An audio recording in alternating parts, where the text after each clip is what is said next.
ہماری زندگی کے ابتدائی سالوں میں ہماری سب سے بڑی جنگ کیا ہوتی ہے؟ ایک برا مائنڈ سیٹ یا ایڈکشن، دنیاوی خواہشات کے پیچھے اندھی دوڑ اور کریئر کی اندھی نمائش۔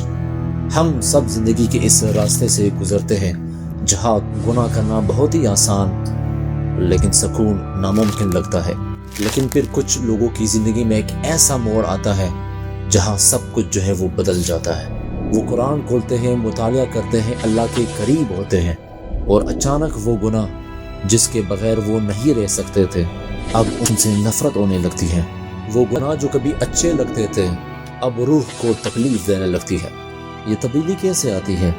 کہ اس کے پیچھے صرف انسان کی مرضی ہے یا کوئی الہی راز بھی چھپا ہوا ہے؟ تو آئیے سمجھتے ہیں اس ویڈیو میں۔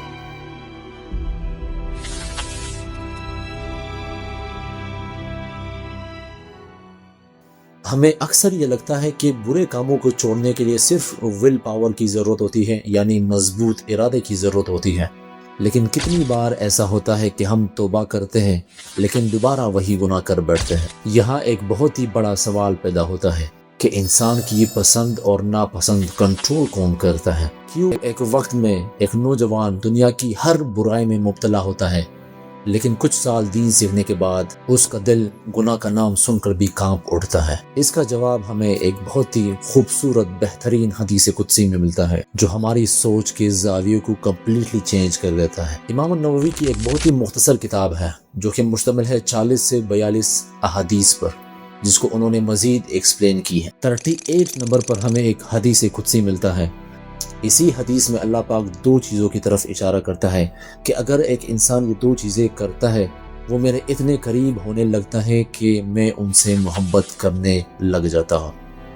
یہ حدیث ویسے ہے صحیح بخاری ہی کی۔ اللہ کے رسول صلی اللہ علیہ وسلم فرماتے ہیں کہ اللہ پاک نے فرمایا، اور میرا بندہ ایسی کسی چیز کے ذریعے میرا قرب حاصل نہیں کرتا جو مجھے فرائض سے زیادہ محبوب ہو، یعنی سب سے پہلے فرض کام، اور میرا بندہ نفل عبادتوں کے ذریعے میرے قریب ہوتا رہتا ہے یہاں تک کہ میں اس سے محبت کرنے لگتا ہوں۔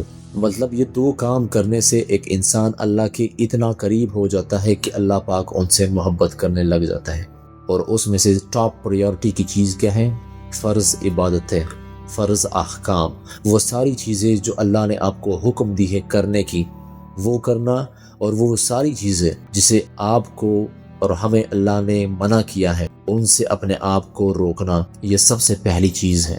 اب آپ احکام اٹھائے، وہ سارے کام جو اللہ نے آپ کو کمانڈ کیے ہیں، آپ کو آرڈر دی ہوئی ہے کہ یہ آپ نے کرنا ہے۔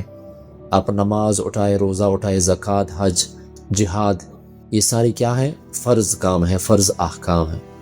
اسی طرح دوسرے سائڈ پر ایسے چیزیں جس سے اللہ نے آپ کو منع کیا کہ یہ آپ نے نہیں کرنے، چاہے وہ کھانے پینے کی چیزیں ہو، حرام نہ کمانے کا حکم ہو، پردہ کرنے کا حکم ہو، یہ سارے احکام جو ہے وہ آپ کے فرائض میں آ جاتے ہیں۔ تو جب کوئی بندہ فرائض پرفارم کرنے لگ جاتا ہے وہ اللہ کے قریب ہونے لگنا شروع ہو جاتا ہے۔ اور دوسری چیز ہے کہ ان فرائض کے بعد جب وہ نفل عبادتوں میں مشغول ہو جاتا ہے۔ نام نفل عبادتیں کیا ہے؟ اگر اگزامپل اٹھائیں زکوٰۃ کی، ایک خاص تھریشہولڈ پر آپ نے زکوٰۃ جو ہے وہ لازمی دینی ہے، فرض ہے، اس میں کوئی چوائس آپ کے پاس نہیں۔ نا دوسرے نمبر پر آپ کے پاس آتا ہے چیریٹی، آپ ویسے ہی صدقہ دیتے ہیں، خیرات کرتے ہیں، یہ آپ کے پاس نفلی عبادتوں میں آتا ہے۔ آپ جب نماز پڑھتے ہیں، سنتیں آپ نے پڑھ لی، باقی نفل رکعتیں آپ نے پڑھ لی، یہ ایکسٹراز ہے۔ جب آپ یہ چیزیں پرفارم کرنا شروع ہو جاتے ہیں آپ اللہ کا قرب جو ہے وہ حاصل کرنا لگ جاتے ہیں، اور اتنا نزدیک ہوتے ہیں کہ اللہ کہتا ہے کہ میں ان سے محبت کرنے لگ جاتا ہوں۔ نا اس سوال یہ پیدا ہوتا ہے کہ جب اللہ پاک ایک انسان سے محبت کرنے لگ جاتا ہے تو پھر کیا ہوتا ہے؟ یہی چیز ہم ڈسکس کرتے ہیں حدیث کے دوسرے پارٹ میں، اور یہ الفاظ اپنے ساتھ نوٹ کر لے، یہ اپنے دل پر اس کو نقش کر لے کہ پھر ہوتا کیا ہے۔ نا اللہ سبحانہ و تعالیٰ کہتے ہیں کہ جب میں ان سے محبت کرنے لگ جاتا ہوں میں اس کا وہ کان بن جاتا ہوں جس سے وہ سنتا ہے، میں اس کی وہ آنکھیں بن جاتا ہوں جس سے وہ دیکھتا ہے، میں اس کا وہ ہاتھ بن جاتا ہوں جس سے وہ کسی چیز کو پکڑتا ہے، اور میں اس کا وہ پاؤں بن جاتا ہوں جس سے وہ کسی چیز کی طرف چلتا ہے، دوڑتا ہے، حرکت کرتا ہے۔ اگر وہ مجھ سے مانگے تو میں اس کو عطا کر دیتا ہوں۔ نو اللہ سبحانہ و تعالیٰ کا کسی انسان کا کان یا آنکھ یا ہاتھ یا پاؤں بننا، یہ ایک میٹافوریکلی اللہ پاک ارشاد فرماتے ہیں۔ ابن حجر فتح الباری میں اس چیز کو مزید ایکسپلین کرتے ہیں کہ جب اللہ سبحانہ و تعالیٰ کسی انسان کی آنکھ، کان اور ہاتھ اور پاؤں بن جاتا ہے، اس کا مطلب اللہ سبحانہ و تعالیٰ آپ کے اعضاء کو اپنے ہی کنٹرول میں لے لیتا ہے۔ اب آپ کے سارے اعضاء وہاں پر استعمال ہونا شروع ہو جاتے ہیں جو چیزیں اللہ کو محبوب ہو۔ جب اللہ سبحانہ و تعالیٰ کسی انسان کی آنکھیں بن جاتا ہے، اب وہ آنکھیں حرام دیکھنا نہیں پسند کرتی۔ وہی انسان تھا جو ہر وقت حرام دیکھتا تھا، لیکن جب اللہ سبحانہ و تعالیٰ کی وہ قریب ہوا، اب وہی آنکھیں ہیں لیکن وہ حرام نہیں دیکھتی، وہ حرام دیکھنا پسند بھی نہیں کرتی۔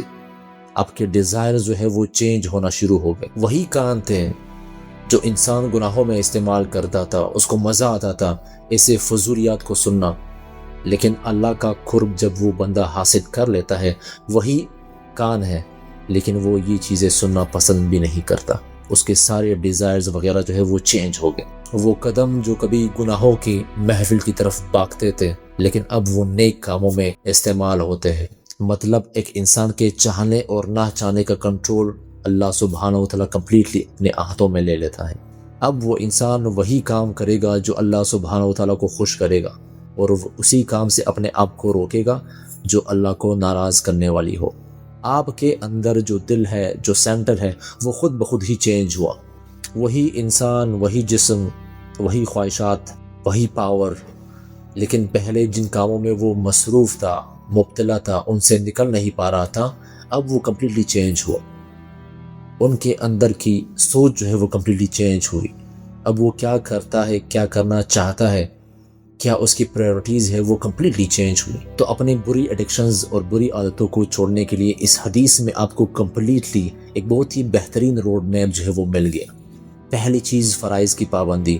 جو چیزیں اللہ سبحانہ و تعالیٰ نے آپ کے اوپر فرض کر دی ہیں، اسے کرنے کی پابندی آپ نے لازمی کرنی ہے۔ ایک مرد اور عورت پر کیا کیا چیزیں فرض کی گئی ہیں وہ لسٹ نکال لیں۔ کن چیزوں کو آپ کو حکم ملا ہے کرنے کا اور کن چیزوں سے اپنے آپ کو روکنے کا حکم ملا ہے، یہ سارا ایک لسٹ تیار کر دے اور اسی چیزوں پر عمل کرنا جو ہے وہ شروع کر دے۔ دوسرے نمبر پر ہے ہمارے پاس نفلی عبادتیں، جس کو ایکسٹراز کہتے ہیں، نوافل کہتے ہیں۔ نفل عبادتوں کا بھی ایک لسٹ تیار کرے کہ کیا کیا چیزیں ہیں جو ڈیلی روٹین میں نفل عبادتوں میں آتی ہیں، چاہے وہ 2 رکعت نماز ہو، صدقہ ہو، خیرات ہو، بھلے ہی ایک انسان، ایک مسلمان کے لیے مسکرانا ہی کیوں نہ ہو، یہ ساری آپ کے نوافل نفل عبادتوں میں ہی آتے ہیں۔ تو اس کا بھی ایک لسٹ تیار کرے اور کوشش کرے کہ میں نے اس کو ڈیلی روٹین میں لازمی اس کو کرنا ہے۔ اور تیسری چیز آپ کے پاس ہے دعا، کہ آپ نے دعا کو نہیں چھوڑنا۔ دعا آپ نے لازمی اللہ پاک سے مانگنی ہے، اور دعا میں ہی اللہ پاک سے اللہ کی محبت جو ہے وہ مانگے، کیونکہ جب آپ کو وہ محبت مل جاتی ہے، آپ کے سارے مسائل جو ہے وہ ختم ہو جاتے ہیں۔